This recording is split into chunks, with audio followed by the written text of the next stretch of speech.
Today I will introduce myself.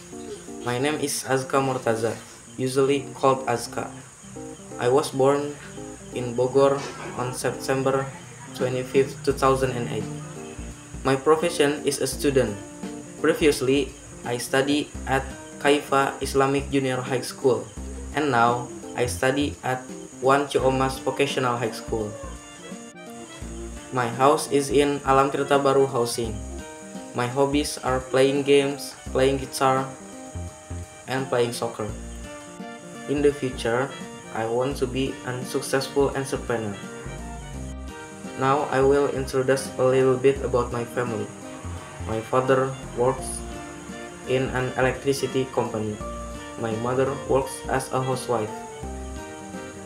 I have two older brothers, and I am the last child. Maybe that's enough from me. Thank you. I'll take my leave.